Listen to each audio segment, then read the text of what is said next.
On the night Claire Bennett agreed to meet Ethan Cole for their very first date, she expected something simple. Maybe a quiet place, a warm meal, nothing fancy. But she never imagined that a cheap diner on the corner of Maple Street would change the entire direction of her life, or expose a truth that would test the softness of her heart. Claire wasn't the type who chased fairy tales. At 32, she had already felt enough disappointment to understand that life rarely behaved like the movies. She worked long night shifts at a small community clinic, carried the weight of overdue bills, and lived quietly in a modest apartment on the far end of town. Romance was the last thing on her mind. Then she met Ethan. They met at the clinic where she worked. He came in with a sprained wrist after helping an elderly man lift groceries into his car. He was tall, soft-spoken, with a gentle warmth that felt rare. He wasn't flashy or loud. He didn't flirt. He simply listened. And that alone made him memorable. So when he invited her on a date, she said yes. Hesitantly, but yes. Ethan picked her up in an old, dark blue pickup truck, the kind you could tell had seen years of storms and summers. It wasn't impressive, but it was clean, cared for, and very him, quiet and humble. He drove her across town, away from the glowing restaurants and modern cafes. Instead, he pulled into a small, old-fashioned diner with a flickering neon sign that read, Molly's. Claire felt her heart sink, not because the place wasn't nice, but because she feared what people might think.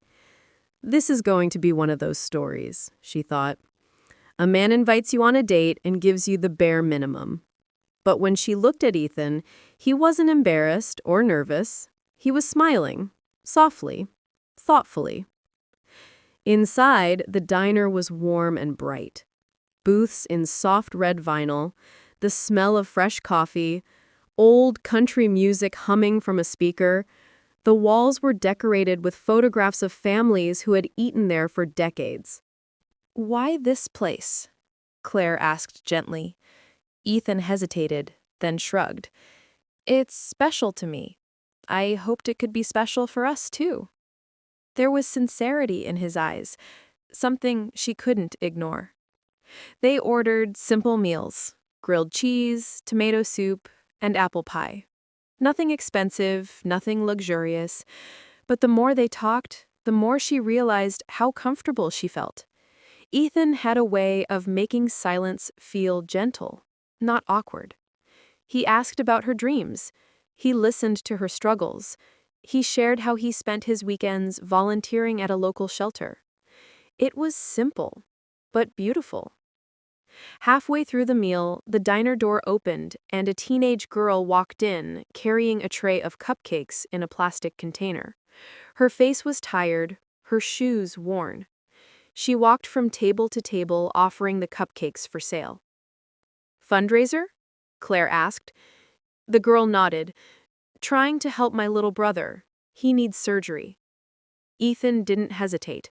He reached for his wallet. "How much?" he asked.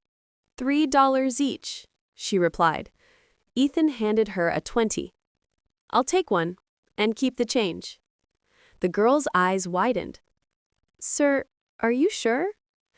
"Your brother deserves a chance, too," he said softly. That moment, simple, quiet, sincere, shifted something inside Claire. Here was a man who wasn't showing off, but living with genuine kindness. If stories of kindness and second chances touch your heart, please like, share, and subscribe. Your support helps us keep telling stories that heal and inspire. Now, let's continue. When they walked out of the diner later, the sky was dark and sprinkled with stars. Claire felt unexpectedly light, almost hopeful. But Ethan's smile had faded. "Claire, can I tell you something?" he asked. "Of course." He exhaled, his breath visible in the cold night. "I didn't bring you here because I'm cheap. I brought you here because I'm going through a lot financially right now. She looked at him, quiet, waiting. My dad is sick, he continued. I've been paying for most of his treatments. I didn't want to pretend to be someone I'm not. I didn't want to take you somewhere expensive just to impress you. I wanted you to know the real me. Claire felt her chest tighten, not with disappointment, but with respect. You didn't have to hide that, she whispered. He looked away.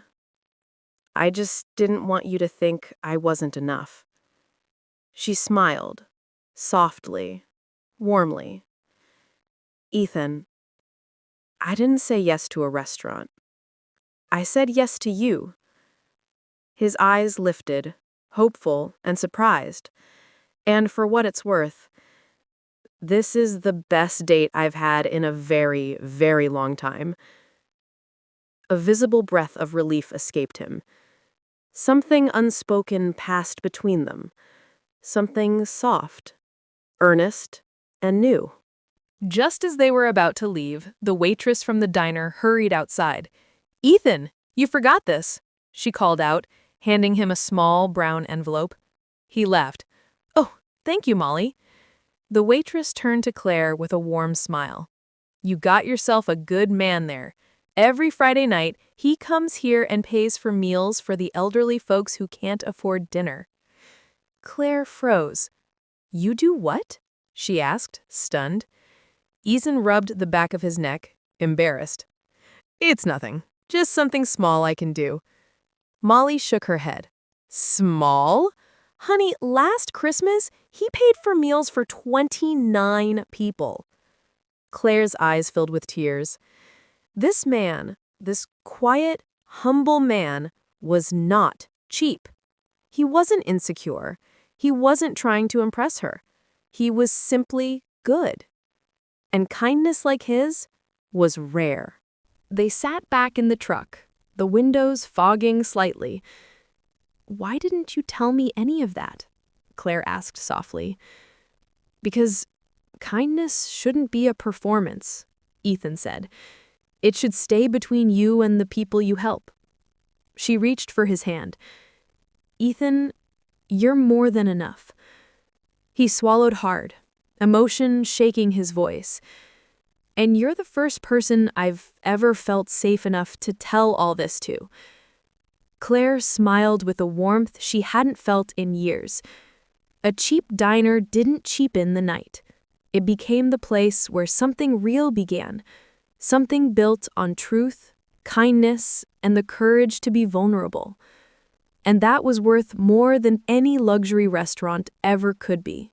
Thank you so much for listening to this heart-touching story. If it moved you, inspired you, or reminded you that good people still exist in this world, please join the DLYN Stories family.